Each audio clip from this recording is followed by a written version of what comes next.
और बड़ी इंटरेस्टिंग है।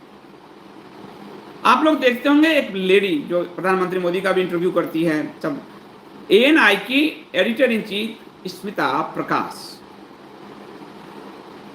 स्मिता प्रकाश एएनआई की एडिटर इन चीफ है और जितने भी न्यूज चैनल्स पे अलग अलग कार्यक्रम, इवेंट्स, इंटरव्यूज का जो होता है वो एएनआई की फीड लेते हैं, यानी एएनआई की सर्विस लेते हैं। और एएनआई सब जगह उनका पूरा बड़ा तामझाम है और वो इसी से आमदनी उनकी होती है कि वो चैनलों को फीड बेचते हैं। तो एएनआई की जो स्मिता प्रकाश है वो पत्रकारिता की जगह चाटुकारिता में नंबर 1 होती जा रही है। ये कहना मुझे शब्द अच्छा नहीं लग रहा, परंतु पत्रकारों ने अपनी पत्रकारिता छोड़ दी है, बाकी वो सब कर रहे हैं। आप उनको देखेंगे वो बिल्कुल ट्रोलरों की भाषा बोलती है, एक भाजपा के प्रवक्ता की भाषा वो बोलती है, और भाजपा के गुडबुक की पत्रकार हैं वो। तो भाजपा के गुडबुक की इस पत्रकार को भाजपा भी पर कैसे छोड़े, तो कैसे बिजनेस दिया है, ये बिजनेस आपको बताते हैं। ये बिजनेस राजस्थान में आई भारतीय जनता पार्टी की सरकार ने दिया है।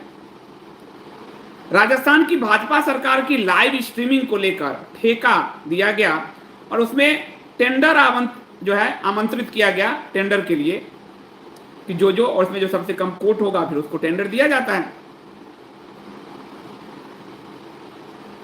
तो राजस्थान की सरकार ने एएनआई मीडिया प्राइवेट लिमिटेड को राज्य सरकार के जितने भी कार्यक्रम चलते हैं उसकी लाइव स्ट्रीमिंग, यानी लाइव जैसे लाइव स्ट्रीमिंग हो रहा है, लाइव दिखाने के लिए सारे सेवाओं का ठेका दिया। ये भी आमदनी एएनआई को होता है, सरकार से पैसे लेती है सबसे।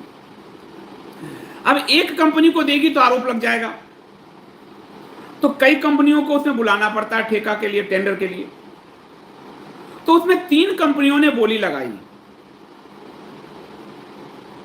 और इन 3 कंपनियों में के 2 कंपनियों को हराकर ठेका मिला एएनआई मीडिया प्राइवेट लिमिटेड का। अब जब जांच हुई, यानी जांच कौन करेगा, मीडिया ही कर रही है, भाजपा ने तो दिया, दोनों ने खेल किया, तो पता चलता कि तीनों ही company Smita Prakash and family की है जी। यानी एक को ठेका नहीं मिलता तो दूसरा को नहीं तो तीसरा। 3 कंपनी जो ठेके में थी तीनों ही स्मिता प्रकाश एंड फैमिली की कंपनी।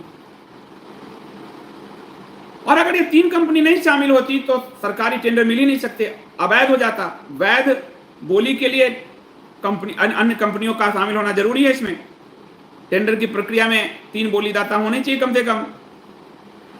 तो एएनआई की जो के साथ 2 अन्य कंपनियां जो इसमें शामिल हुई, एक का नाम है Asian films TV private limited, Asian films TV private limited, और एक है येलोगेट वेंचर्स।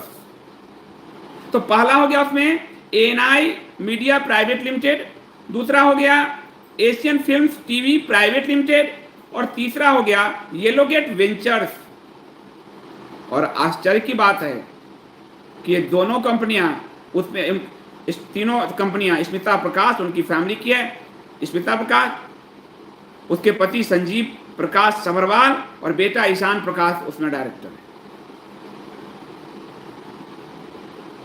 एएनआई मीडिया के एक अन्य निदेशक संजीव प्रकाश के पिता प्रेम प्रकाश भी Asian film limited private limited के निदेशक हैं।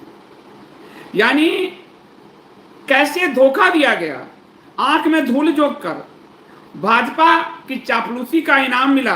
भाजपा और एएनआई ने मिलकर खेल किया। किसी भी टेंडर प्रक्रिया को वैध बनाने के लिए 2-3 कंपनियां चाहिए। तीनों कंपनियां स्मिता प्रकाश एंड फैमिली की थी।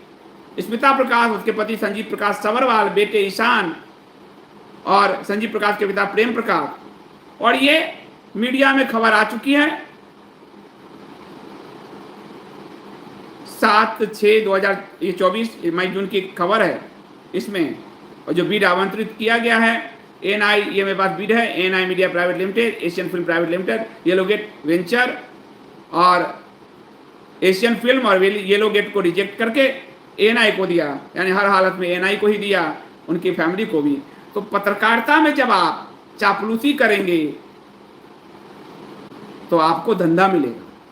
और ये बात अभी की बात नहीं है, ये बात हमेशा रही है। कांग्रेस की जब सरकार थी केंद्र में तो कोलगेट आवंटन घोटाला हुआ था।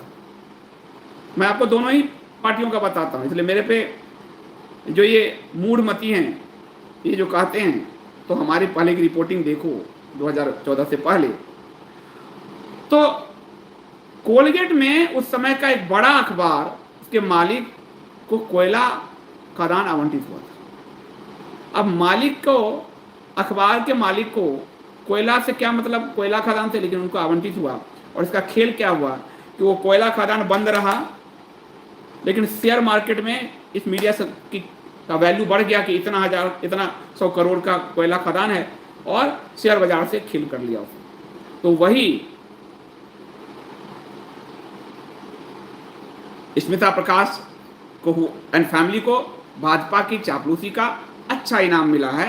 पूरा राजस्थान में अच्छा ठेका मिला है, और ठेके के लिए आंख में कैसे मिर्ची झोंकी गई है सरकारी सिस्टम को। तीनों ही कंपनियां फैमिली की उनकी थी।